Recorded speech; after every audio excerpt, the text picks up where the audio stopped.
শুক্রবার ভোররাতে গাড়ির চাকা ফেটে ভয়ঙ্কর দুর্ঘটনা হাওড়ায়। 6 বস্ত্র ব্যবসায়ী যাচ্ছিলেন হাওড়ার অঙ্কুরহাটি বস্ত্র হাতে। নিবেদিতা সেতু টোলের কাছে লারবাড়ি আন্ডারপাসের কাছে গাড়িটি উল্টে যায়। গাড়ি থেকে 30 ফুট নিচে 55 তলা রোডে ছিটকে পড়েন ব্যবসায়ীরা। ঘটনাস্থলেই মৃত্যু হয় 4 জনের। এদের মধ্যে হিজলিয়ার বাসিন্দা কবিরাতা এবং মৃত কায়েমাতা বাবা এবং ছেলে। এছাড়াও ওই গ্রামেরই অলিল মণ্ডল মারা গিয়েছেন প্রশান্ত পাল নামে আরেক বস্ত্র ব্যবসায়ী, যার বাড়ি অশোকনগরের মহাপ্রভু কলোনি। আজ মৃতদেহ সন্ধেবেলা হিজলিয়া গ্রামে আসতেই শোকের ছায়া নেমে আসে। কদিন পরেই ঈদ, তার আগে আটা পরিবার যেন নিঃসঙ্গ হয়ে গেল। পিতা পুত্রের মৃত্যুতে চোখের জল মুছছিলেন সকলে। আর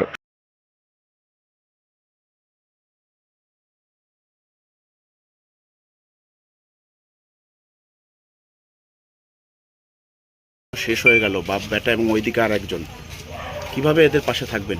দেখেন, ঘটনাটা তো প্যাথেটিক, মেনে নেওয়া যায় না, কিন্তু ঈশ্বরের ইচ্ছা, এটা মেনে নিতেই হবে।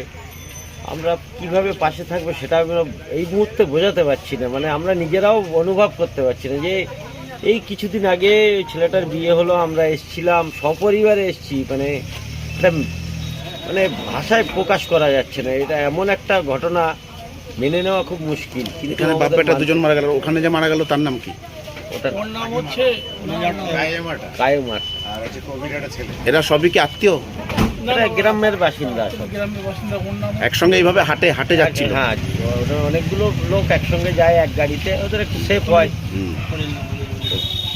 সেইভাবে ঘটনাটা ঘটে। এই যে আর কদিন পরে ঈদ, সেই ঈদের আনন্দ কতটা মেলানো হয়ে গেল? ঈদের আনন্দ দেখেন, এটা মানে এই পরিবারটার পাশে আমরা তো যতভাবেই চেষ্টা করি কোনোদিনই পুরোপুরি থাকতে পারবো না। তার গার্জিয়ানহীন হয়ে গেছে, দুটো বাবা ছেলে দুজনেই মারা গেছে। সেখানে আমরা চেষ্টা করব যতটা সম্ভব, আমরা চেষ্টা করে পরিবারের পাশে দাঁড়ানোর যতটা সম্ভব আমরা থাকবো। আপনার নাম? শাহজাহান মল্লিক, গোলকুন্ডা পঞ্চায়েত যুব তৃণমূলের সভাপতি। সব একই এইখানেই কাজ করতেন সবাই? আর কারা কারা আছে এখানে কাজ করতেন?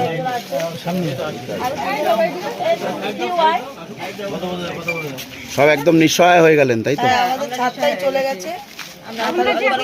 কাজ করতেছি, দাদার ব্যবহার ভালো, সবকিছু টাকা পয়সা নিয়ে ঘোরাঘুরি করে নাই, টাকা দিছে, মাল দিছে, টাকা দিচ্ছে, লেনদেনও ভালো ছিল, ব্যবহারও ভালো ছিল। আমার সাথে খুব বোনের মতো, ভাইয়ের মতন এরকম আমরা চলাফেরা করছি সব সময়। ওনার মতো মানুষ, হ্যাঁ, আমার সাথে কখনো খারাপ ব্যবহার করে নাই, আমরাও খারাপ ব্যবহার করি নাই।